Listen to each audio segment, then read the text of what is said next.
बातमी आहे पिंपरी येथून। जगद्गुरू संत तुकाराम महाराज पालखी सोहळ्यासाठी आमदार अण्णा बनसोडे यांनी चांदीचे सिंहासन, अभिषेक पात्र, मखर व पूजा साहित्य असे एकूण 21 किलो चांदीचे साहित्य तयार करून आज अर्पण केले।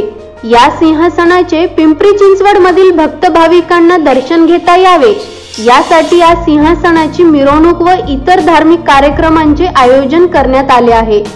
यानंतर सोमवारी दिनांक 20 जून रोजी उपमुख्यमंत्री अजित पवार यांच्या हस्ते देहू येथे सिंहासन आणि इतर साहित्य देवस्थानाला अर्पण करण्यात येणार आहे।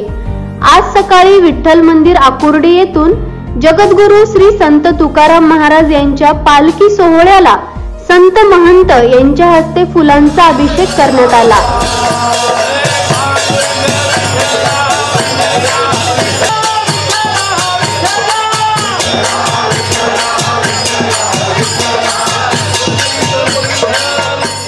तसेच हरिनामाच्या गजरात वारकरी महिला आणि पुरुषांनी टाळ वाजवत पावली खेळण्याचा आनंद घेतला।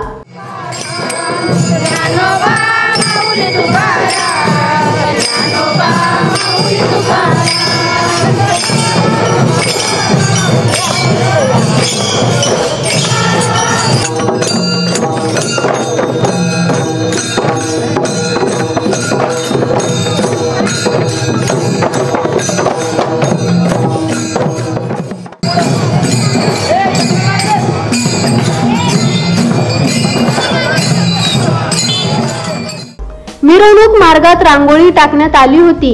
तसेच खंडोबा माळ चौकात फुलांची आकर्षक सजावट करण्यात आली होती।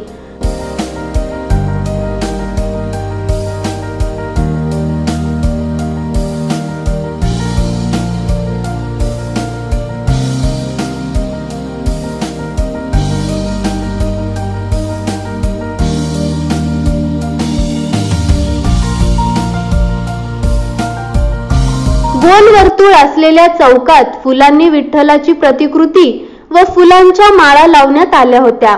यामुळे खंडोबा माळ अधिकच खुलून दिसत होता। रथामध्ये छोट्या बालकांना विविध वेशभूषा करून बसवण्यात आले होते। या सर्व दृश्यांमुळे येणाऱ्या जाणाऱ्या नागरिकांना फोटो काढण्याचा मोह आवरता आला नाही।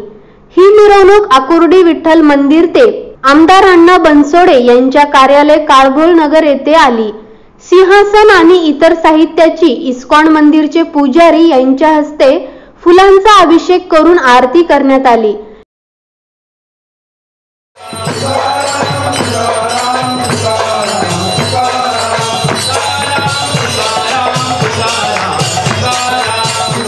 या कार्यक्रमाला सर्व स्तरातील मान्यवर उपस्थित होते।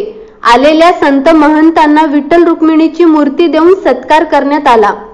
संत महंत यांनी आपल्या आशीर्वचनात पुढे सुद्धा आपल्या हातून सत्कार्य घडो व आपणास उदंड आयुष्य लाभो असे आशीर्वाद अण्णा बनसोडे यांना दिले।